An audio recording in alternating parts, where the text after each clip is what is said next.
Hey everybody, Yankee here. I want to take a moment today and respond to a snarky comment that I got on one of my videos today.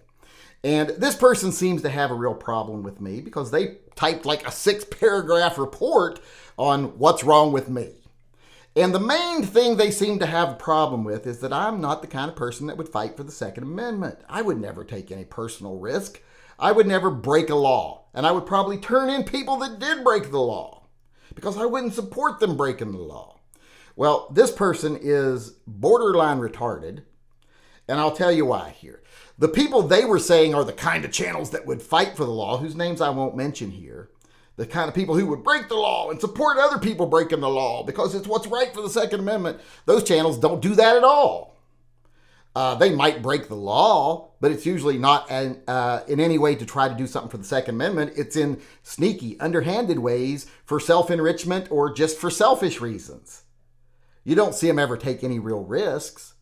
I actually support taking risks, and I would never turn anybody in for breaking a law, like you had a pistol brace you shouldn't have. Or you have a gun that, the sear's been changed to be fully automatic. Wouldn't report anyone for that. Period. I would never report anybody for any crime where I didn't think they were actively endangering someone else's life. I support civil disobedience. My whole thing. I am an ally to protest. You can't be an ally to the Second Amendment if you're not an ally to the First Amendment. And most of these people are not allies to the First Amendment. They're not even real allies to the Second Amendment. They're very picky and choosy about what parts of the Second Amendment they support. But here's an example why I can tell you these people are not the type of people that support civil disobedience, do not support people breaking the law, and don't do so in any way themselves that puts them at risk. When other people engage in civil disobedience and they don't like it, they call for them to be arrested. Like if they're like, these people were downtown protesting for, global warming, and it made me have to drive a block over to get to work, added 5 minutes to my day. They should be arrested. Why aren't the cops in there busting heads? Or these people are, they took over a street and they're up there protesting and, banging drums and stuff. Why aren't they bombing them from the skies? That's a direct quote from one of the channels this guy mentioned, actually. Why aren't they bombing them from the sky? They should be bombing them from the sky. Because they were engaging in civil disobedience and protest. These people, while they sit in their computers and tell lies, etc., because they always try to demonize anybody who does anything they don't agree with, those types of guys are cowards and they don't ever take any risks. I actually back it up when I support somebody. It's like when I went up to Seattle. They were engaging in civil disobedience. I didn't believe in their cause at all. But I want them to know I am an ally to the First Amendment, and I always will be.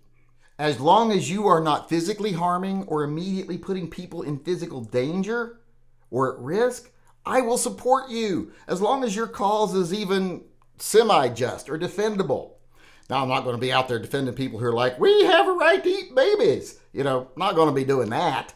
But if I just disagree with your political opinion, I'm still going to support your right to protest. I'm still going to support you engaging in civil disobedience to bring attention to your right. And I mean it, physical danger. I don't want to hear this, but financial harm. What about some people who had to drive further around and that cost them more in gas? Or, someone's business was slow for a day or two. Well, get over it. That's part of living in a free country. Other people also have rights, not just you, and when they exercise their rights, it sometimes becomes inconvenient for you in a public place. That's part of having freedom. So either accept it or accept the fact that you don't support the First Amendment and you don't support other people's rights. You just support your own rights. That's similar to people who carry guns in some ways. Like I have a right to carry a gun into a restaurant in this town. And then there's other people that might get offended by that. But it's my right to carry. You have a right to be offended, but I don't have to kowtow to what you think because I have rights. And those rights will sometimes inconvenience you. And in this case, it's just you being scared, I guess. And it's the same thing with the First Amendment. My gun isn't just there to defend me and my opinions and my rights. It will also be there to defend other people and their opinions and their rights. And if you can't say that, I don't think you understand the First Amendment or the Second Amendment.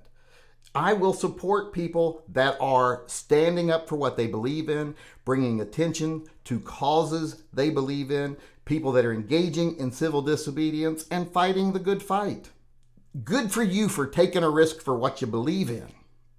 I take risks for what I believe in. Like I said, I put videos up all the time that Inslee or Ferguson could come down here and start getting me in trouble for. Don't care. Do it. I'll risk my gun collection to have standing to sue the state and make a difference. And I think most everybody that actually knows me personally knows that. I'm the type of pig-headed jerk that would do exactly that.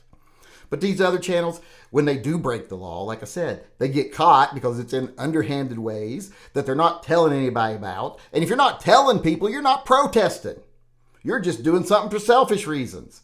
If you're buying and selling fully automatic rifles, but you're not telling nobody and you're telling everybody, keep it on the hush-hush, well, that's not being an activist. That's just being a criminal. And I'm not going to report you, but when the cops catch you, you don't get to pretend like I was doing it for the Second Amendment, because you weren't. If you were doing it for the Second Amendment, you'd be like, hey, I'm going to be building and selling fully automatic rifles within my state lines, and if the feds want to come charge me, good. And we will fight it out in court. That's an activist. The other is just a criminal engaging in self-enrichment. And that's what most of the channels do. I hate to break it to you. Now, there are a lot of good channels out there that would take risks. There's some that I support that are sitting in jail right now because they took a risk. And a lot of the other gun channels, these big ones this guy mentioned, they distanced themselves from them immediately.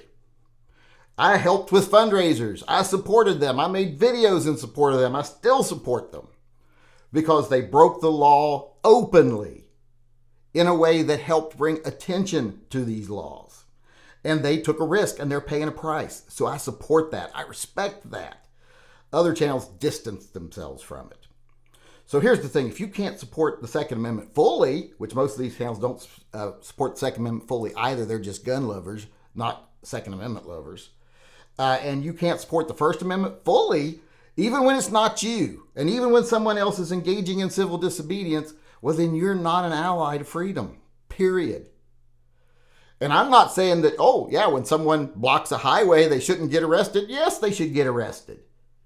But I'm not going to condemn them doing it because it's bringing attention to their cause. They're taking a risk. They're risking their freedom for something they believe in. They're engaging in civil disobedience. And as long as they're doing it in an open way to try to bring attention to a cause, that's activism. Like I said, if you're doing things sneaky, you don't show no one, and you're making money off of it, well, then that's just criminal activity. Now, if you're doing it as an individual at home and you've got these things, that I have support 100%. Be prepared. Especially if things go to shit. If shit hits fan, you want to have that stuff around. Because then laws ain't going to matter. Because I would much rather be in violation of some stupid law than dead because I wasn't capable.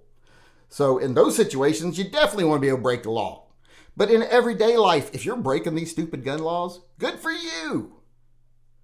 However, if you're trying to do it in a way that you're trying to profit off of it or something like that, that's just criminal activity. Like I said, I wouldn't report you, but if you get caught, you have to accept that you weren't an activist. Not at all. Like I said, though, I support activism. I support civil disobedience. I engage in it myself, and I encourage other people to engage in it, and I support people when they engage in it. I am an ally of the First Amendment, whether I agree with you or not. And if you can't say that and you can't prove that they believe that, well, then they're not defenders of freedom at all. They're probably just in it to make a buck.